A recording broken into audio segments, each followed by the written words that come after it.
Hello and welcome to the second little Christmas review. If you have watched my previous video, you know that we are taking a look at some of the items in Herpa's Christmas or Advent calendar from 2007. Last time we took a look at an aircraft model and a hangar, and today we will take a look at doors 3 and 4, where we of course have another single aisle aircraft and also a wide body.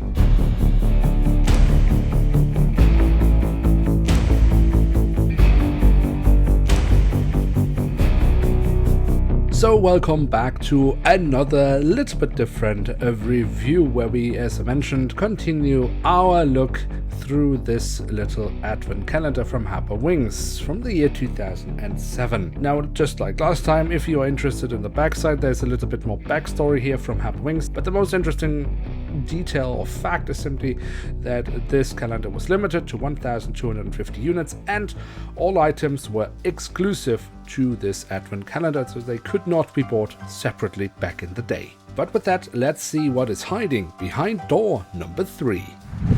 And here we could find a ERJ-170 of Delta Airlines or Delta Connection in a previous standard livery, of course the one that was in use back in 2007. This livery was also nicknamed Delta Flot, but you can, I'm sure, make out yourself why it was nicknamed like that.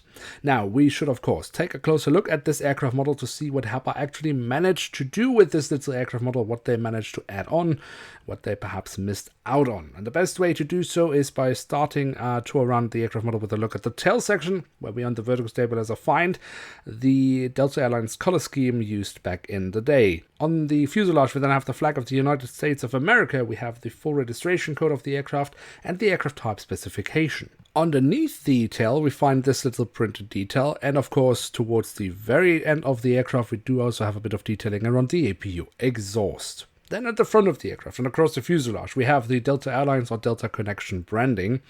Underneath that, we then find operated by Shuttle America, which was the airline that operated this aircraft on behalf of Delta Airlines. And although we of course don't have any static ports on this aircraft model like we would find on a more recent release from Herpa Wings, what should be noted is the placement of the front cabin door, which Herpa in this case managed to place correctly, so just behind the front landing gear, something they have been struggling with more recent releases, for whatever reason.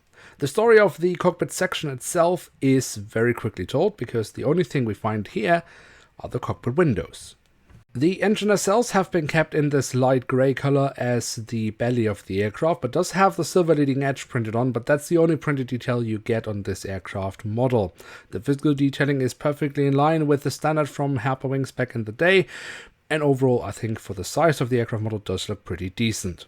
Then we can move on to the wings, which we should also take a quick look at, starting off with the top side, where we can see the different flaps, slats and spoilers have been carved out very nicely. The underside of the wings offers us some more nice physical detailing with the pylons. Then, of course, the E70 also has these lovely winglets, where Herpa has added the Delta Connection color scheme. The landing gear added to this aircraft model is the standard landing gear that Herpa has added to all their Embraer aircraft models over the years, and I think there's not much to be complained about here, because overall it does look rather nice. The only little thing I can, however, complain about is the fact that there are no printed details around the front landing gear. And then last but certainly not least, we do also have the doors to the cargo compartments printed on here at the back of the aircraft and here at the front of the aircraft.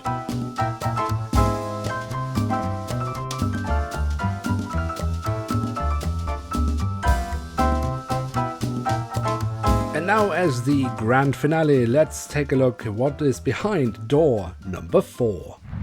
And here she is, the Boeing 767-300ER in the standard livery of First Choice, one of the many predecessors to TUI Fly UK. Now, this was the first and only ever Scale 500 aircraft model featuring the First Choice livery. No other aircraft models of this airline were made by Herpa or any other die-cast manufacturer in Scale 500.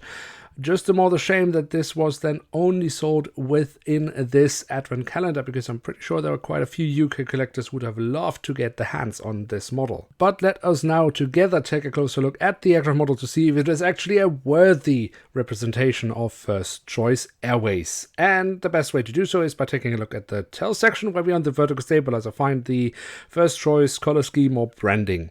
On the fuselage we then have the web address of the airline and the full registration code of the aircraft. Towards the very tail of the aircraft we then also have a bit of detailing around the APU exhaust. At the front of the aircraft and across the fuselage we then have the writing and branding of first choice.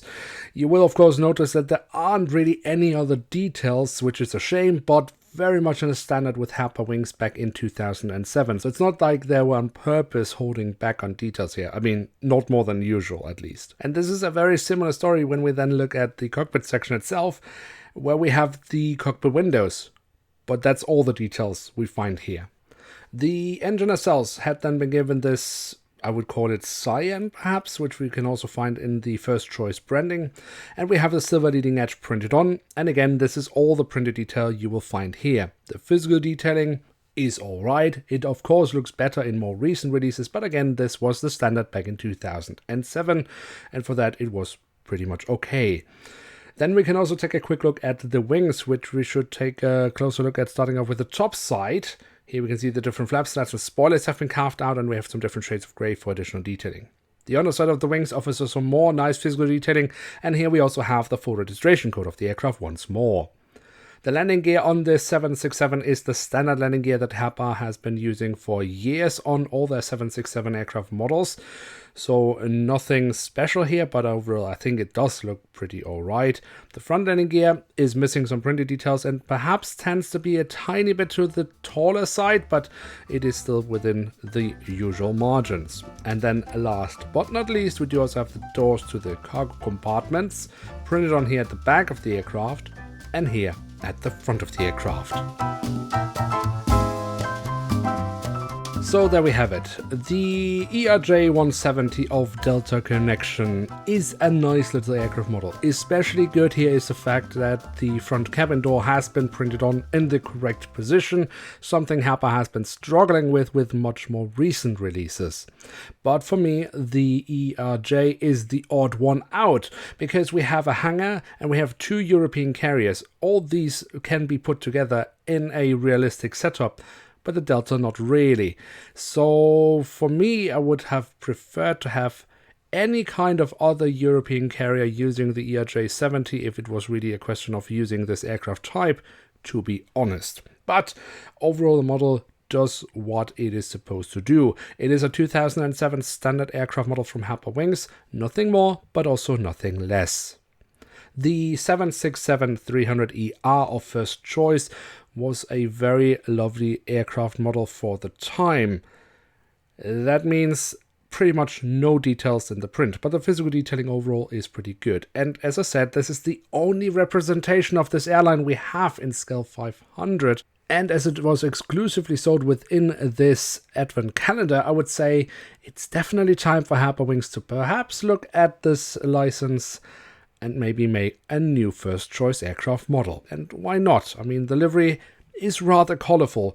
I wouldn't say pretty, but definitely rather colorful. And any colorful dot in anyone's collection can only be a good thing. So that is all for this time. We have gotten through all 4 items that were in this Advent or Christmas calendar from Herpa Wings back in 2007. What do you think about this kind of Advent calendar? Is this something you think they should be doing again? Personally, I think this could be a nice idea, but let me know in the comment section below what you are thinking about the models and of course the idea of having an Advent calendar from Herpa Wings. Now, with that, there is not much else for me to say other than wishing you a Merry Christmas and Happy Holidays. And of course, thank you very much for watching. Don't forget, if you like this type of content, to leave a like, and if you are new around here, you're always welcome to hit subscribe. With that, I'd like to say once again, thank you very much for watching. Hope to see you soon again. I'm checking out, and bye.